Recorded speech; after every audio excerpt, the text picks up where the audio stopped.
Happy Thursday, guys. This is Kara with Brain Connects Therapy. I hope you guys are doing well. I just posted today some information about crossing midline, and I said I would pop on a little bit later to do a video about a few tests you could do to see if your child needs more help with that area or not. So here we are. So crossing midline, let's talk for a second.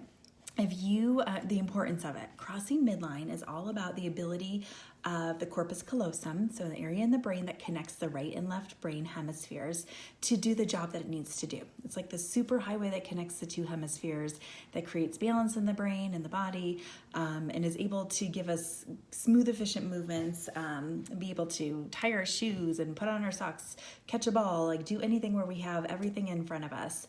So the right half of your brain connects to the left side of your body for the most part. Left half of your brain controls the right half of your body for the most part.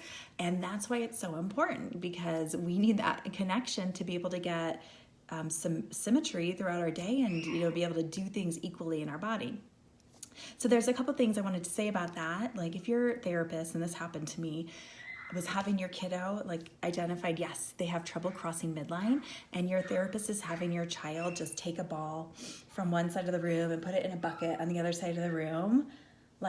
That's not crossing midline. You could do that forever. You could do that forever and not change a single thing, because you're not focused on the brain aspect of what's missing. All you're doing is trunk rotation, right? And don't get me wrong, I did that a long time ago before I understood, but that is not crossing midline.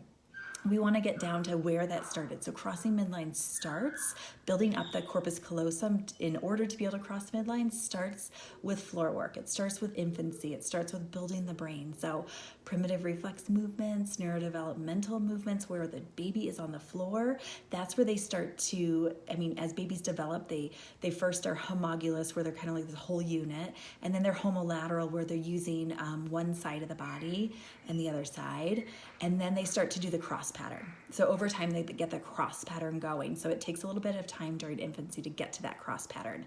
So I have a few activities though that you can check in your child to see if they're having problems with crossing midline. And a lot of times we don't recognize this area, but if they're having trouble, they're going to have trouble with reading, because you think about a book, you go from left to right and you have to cross midline to read the entire page. So they can have trouble with that. They can have trouble with writing. Anything that's crossing through your middle path, catching balls, riding bikes, anything that's kind of symmetrical too, where you're using both sides of the body, can be difficult. So here's some tasks you can try with your kiddos to see if they're having problems.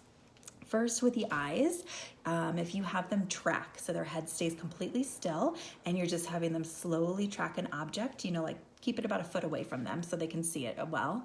Slowly track, super slow, just the eyes moving. And you notice through the middle, they kind of have this little glitch that happens.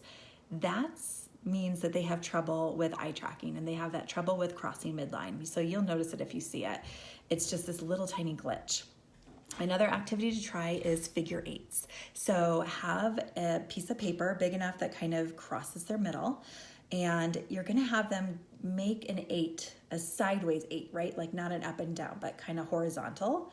And you're going to have them go down and around, always down and around. Have them do that for a little bit and see if they can maintain that 8. Because what you'll notice with kids that have difficulty, they'll start to go right in the middle, they'll go up, and they'll start to go all different ways, and they cannot smoothly maintain the 8. And maybe they do it for the first few, but just have them keep doing it. Have them do it for 20 or 30 reps and see if they can maintain that figure 8 the entire time, that same motion.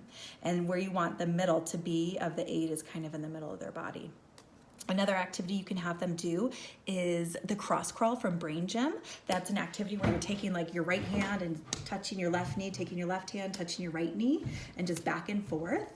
For kids that have trouble with crossing midline, have that corpus callosum disconnection, they cannot do this task, and they definitely cannot do it on rhythm. So if you try to do it to a song or to a slow beat where you're back and forth, they're going to have a lot of trouble. And again, you might see them do it once or twice, but then if they get off beat and they start to hit the same side of their legs, then they're not in that whole cross pattern yet. Another final way I would check if your child has trouble with a crossing midline is belly crawling. So you have them on a smooth surface. you're gonna have them have their belly and their hips attached to the floor and just tell them to go across the floor like Spider-Man. And ideally what you're gonna see is a child that moves the one hand, like let's say the right hand and the left knee to pull themselves forward, and then the left hand and the right knee. So you're kind of pushing through your toes, pulling through your arms in a cross pattern is what it should be.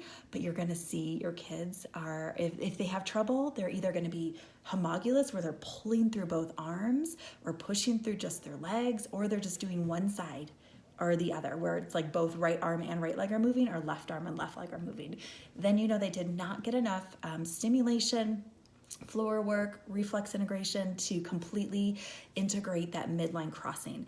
And that's where you have to go back. So again, I stated this in the beginning, but if you're working with a therapist and all they're doing is like having a child touch something on this side and reach over on that side and say they're doing crossing midline, which has happened to me multiple times in different therapies, it's not like that. You're never going to get there. Your child's never going to increase that connection in the brain until we do brain-based work, which is work that we did as infants, primitive reflex integration, floor time work, like neurodevelopmental movements, and we can help you with that here at Brain Connects Therapy, or you can talk to your therapist about it. Let me know if you have any questions. Try out those 4 different activities and see what you observe with your child. It's really interesting. Have a great day.